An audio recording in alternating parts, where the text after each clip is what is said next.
పాకిస్తాన్ మాజీ ప్రధాని, క్రికెట్ దిగ్గజం ఇమ్రాన్ ఖాన్ రాజకీయ ప్రస్థానం, వ్యక్తిగత జీవితం ఇప్పుడు అత్యంత క్లిష్ట దశకు చేరుకున్నాయి. ఒకప్పుడు క్రికెట్లో, పాక్ రాజకీయాల్లో కింగ్గా వెలిగిన ఇమ్రాన్ ఖాన్ ఇప్పుడు జైలు గోడల మధ్య తన ఉనికి కోసం పోరాడుతున్నారు. రావల్పిండిలోని అడియాల జైలులో ఆయన అనుభవిస్తున్న పరిస్థితులు, ఆయన కుమారులు వ్యక్తం చేస్తున్న ఆందోళనలు పాక్ రాజకీయాల్లో పెను సంచలనం సృష్టిస్తున్నాయి. ఇమ్రాన్ ఖాన్ కుమారులు కాసిం ఖాన్, సులేమాన్ ఇసా ఖాన్ అంతర్జాతీయ మీడియాకు ఇచ్చిన ఇంటర్వ్యూలో వెల్లడించిన విషయాలు దిగ్భ్రాంతిని కలిగిస్తున్నాయి.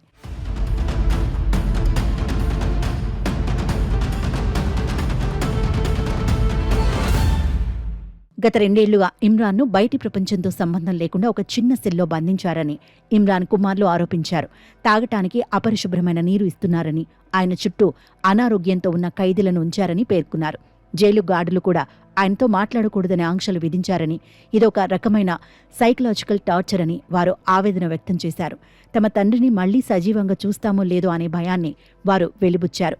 షెహబాజ్ షరీఫ్ ప్రభుత్వం, పాక్ ఆర్మీ చీఫ్ ఆసిమ్ మునీర్ కలిసి ఇమ్రాన్ను శాశ్వతంగా రాజకీయాల నుంచి తప్పించేందుకు ప్రయత్నిస్తున్నట్లు పీటీఐ వర్గాలు బలంగా నమ్ముతున్నాయి.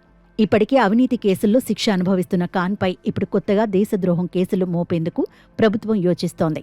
తన సోదరుడి విడుదల కోసం ఇమ్రాన్ సోదరిమణులు అలీమా ఖాన్, ఉజ్మా ఖానుం రంగంలోకి దిగారు. అడియాల జైలు సమీపంలో భారీ నిరసనలకు పిలుపునిచ్చారు.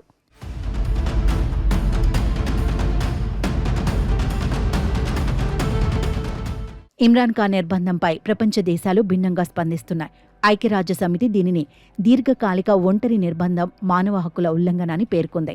అమెరికా, యూరప్ పారదర్శకమైన విచారణ జరగాలని, ప్రజాస్వామ్య విలువలు కాపాడాలని కోరుతున్నాయి.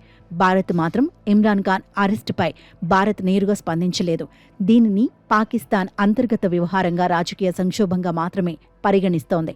గల్ఫ్ దేశాలు, ప్రభుత్వాలు మౌనంగా ఉన్న అక్కడ నివసిస్తున్న పాకిస్తానీయులు #ఫ్రీ ఇమ్రాన్ ఖాన్ పేరుతో ఉద్యమిస్తున్నారు. ఇమ్రాన్ మొదటి భార్య జెమిమా గోల్డ్ స్మిత్ కుమారులు లండన్లో ఉంటూ తండ్రి కోసం పోరాడుతున్నారు. ప్రస్తుత భార్య బుష్రా బీబీ కూడా అవినీతి కేసులో జైలు శిక్ష అనుభవిస్తున్నారు. జైలు నుంచి ఇమ్రాన్ ఖాన్ పంపే సోషల్ మీడియా సందేశాలను అడ్డుకోవడానికి ములాఖతులపై ఆంక్షలు కఠినతరం చేశారు. పాక్ ప్రభుత్వం, సైన్యం అనుసరిస్తున్న వ్యూహాలు చూస్తుంటే ఆయన రాజకీయ జీవితం జైల్లోనే ముగిసిపోతుందా అనే అనుమానాలు బలపడుతున్నాయి.